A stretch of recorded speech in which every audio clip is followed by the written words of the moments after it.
महापंचायत का शुभारंभ मैं आपके संबोधन से चाहूंगा।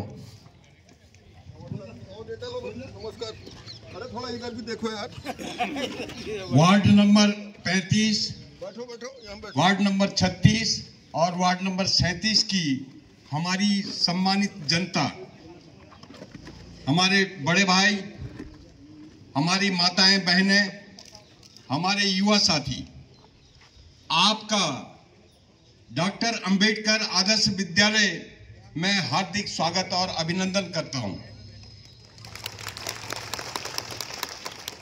डॉक्टर अंबेडकर न्याय के प्रतीक हैं, सिंबल ऑफ जस्टिस और सिंबल ऑफ नॉलेज।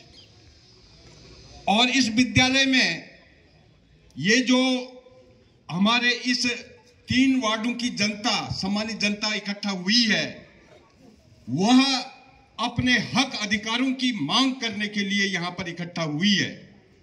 मुझे बड़ी खुशी हुई कि हमने विगत 5-6 बैठकों में ये तय किया था और आज हमारे 35, 36, 37 वार्ड की सम्मानित जनता ने अपनी यूनिटी, अपनी एकता का परिचय देते हुए विशाल संख्या में यहां एकत्र हुए हैं। ऐसी विशाल संख्या किसी भी सरकार, किसी भी महकमे को झुका सकती है।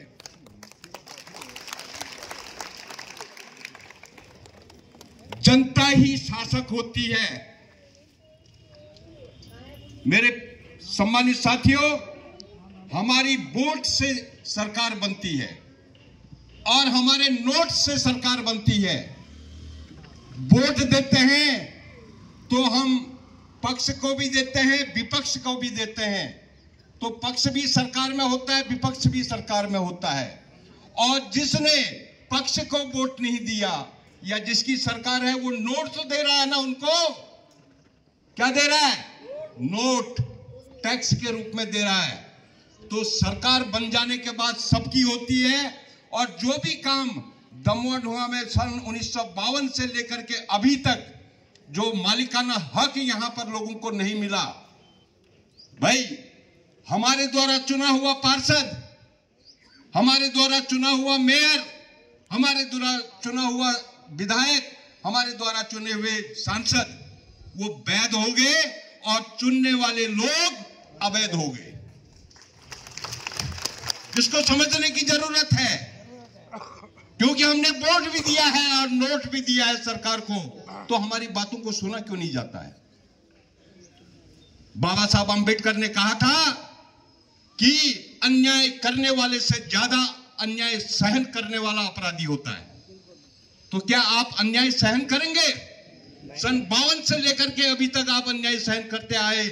आपको सरकार के जरिए कोई अधिकार नहीं मिले अभी तक। जो सरकार के जो जनता के अधिकार होते हैं, सरकार की योजनाएं होती है, उनका लाभ अभी तक नहीं मिला। मैं बोलता हूं, दमोह ढुंगा के अंदर रहने वाले नागरिकों को जमानत लेने का भी अधिकार नहीं। किसी की जमानत अगर लेना चाहे तो वो भी अधिकार नहीं है। तो हम टैक्स तो दे रहे हैं ना। हमने मकान बनाए यहां पर, तो हमने सीमेंट खरीदा, हमने सरिया खरीदा, हमने रेता खरीदा, हमने ईंट खरीदी, तो उसमें सरकार को टैक्स नहीं गया कि नहीं? बदले में क्या मिला हमको? आज तक मालिकाना हक नहीं मिला है। ये क्यों लटकाया जा रहा है? जनता के साथ ये धोखा क्यों किया जा रहा है? क्या ये जनता विदेशों से आई हुई है? इसी देश के रहने वाले लोग हैं। और जब यहां पर इतनी जनता रहती है, अब ये 1 लाख से भी ऊपर की जनता निवास करती है तीनों वार्डों के अंदर, क्या 1 लाख की जनता को उनके हक अधिकारों से वंचित करना किसी भी सरकार का जनहितकारी कार्य हो सकता है? नहीं हो सकता है। एक बार बाबा साहब अंबेडकर को एक रात में पत्रकार आया। पत्रकार ने पूछा कि सारे लोग तो सो गए हैं और मैं देखो आपकी परीक्षा लेने के लिए मैं इधर पहुंचा था, तो आप जगे हुए हैं, आप क्यों जगे हुए हैं? तो बाबा साहब ने उत्तर दिया, क्योंकि मेरा समाज सोया हुआ है इसलिए मुझे जगना पड़ेगा। मेरा समाज सोया हुआ है इसलिए मुझे जगना पड़ेगा। हमारे एडवोकेट यहां पर माननीय गोविंद सिंह बिष्ट जी हैं, इन्होंने जो बीड़ा उठाया है यहां की जनता के लिए, राजनीति से ऊपर उठ करके, भारतीय जनता पार्टी की सरकार है, सरकार बन जाने के बाद सबकी होती है। ऐसा नहीं कि वो बीजेपी कांग्रेस, इस तरह का कोई भेदभाव नहीं होना चाहिए, ऊपर उठ करके बात करना चाहिए। 2016 में राज्यपाल ने अधिसूचना जारी की। 2016 दिसंबर में इस प्रदेश के राज्यपाल ने अधिसूचना जारी की और 2020 में 13 मई 2020 में वो अधिसूचना बंद कर दी गई। अब कौन थे सरकार में? सरकार में हमारे ही द्वारा चुने हुए तो लोग गए हैं वहां भी, और हमारे ही नोटों से जो है वो सरकार चल भी रही है ना। तो 13 मई 2020 को जो है वो अधिसूचना को बंद कर दिया गया। वो अच्छी बात है। अभी नए सिरे से उस पर पहल हुई और पहल होने के बाद जो है क्या हुआ, उस अधिसूचना में कार्रवाई शुरू कर दी गई, लेकिन कार्रवाई अभी तक भी पेंडिंग है, लंबित पड़ी हुई है। तो उसको लंबित करने से हमको क्या करना है, उसको जीवित करना है, उसको पुनर्जीवित करना है। यदि हम पुनर्जीवित नहीं कर पाए तो ये हमारी परीक्षा भी होगी।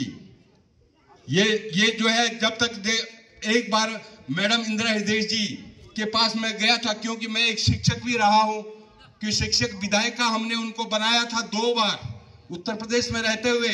तो एक दिन मैडम से मैं अपनी बात कहने के लिए गया तो उन्होंने कहा, टमटा जी आपको याद नहीं है, आप तो अभी आकर के बात कर रहे हो, मैंने हल्द्वानी का इतना बड़ा विकास किया, आपको याद है?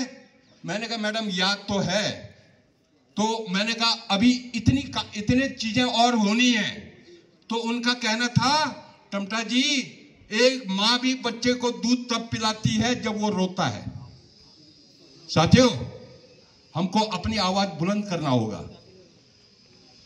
उनकी बात मुझे हमेशा याद आती है, अधिकार मांगने से भीख मिलती है, मांगने से भीख मिलती है और अधिकार छीने जाते हैं। तो अधिकारों को छीनने के लिए हमको अपना एकजुट होकर के संघर्ष करना होगा।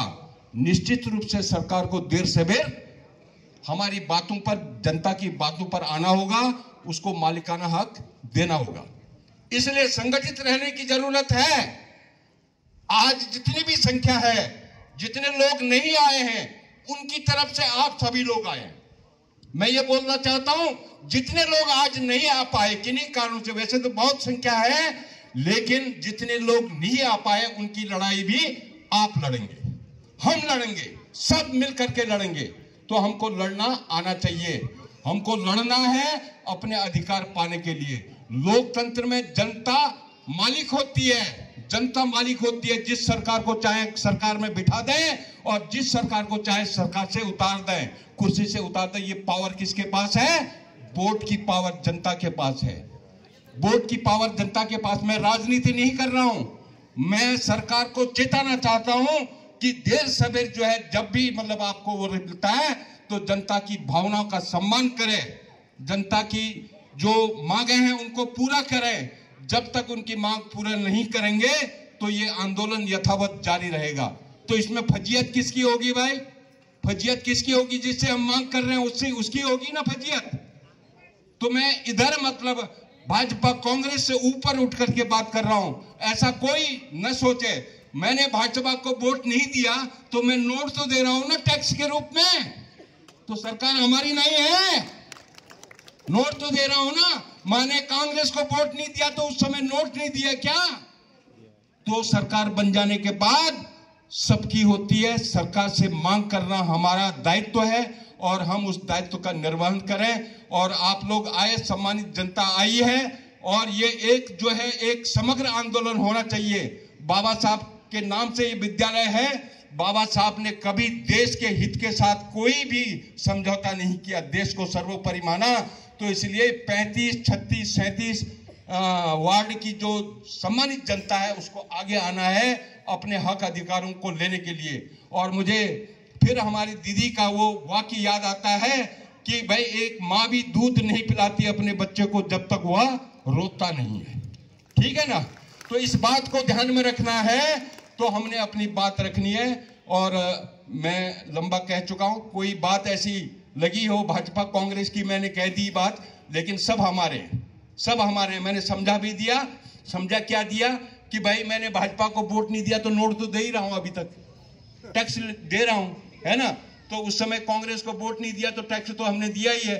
हमारे लिए सब बराबर है। सत्ताएं आती हैं और जाती हैं, लेकिन नागरिकों के अधिकारों को सुरक्षित रखना जो है उस पार्टी की सरकार का दायित्व बनता है। इसलिए मैं सरकार को ये सलाह देना चाहता हूं कि वो जल्दी से जल्दी जो है इस पर कार्रवाई करे और हम लोगों को नागरिक अधिकार मिले। जय भीम, जय भारत, जय संविधान। बहुत बहुत धन्यवाद।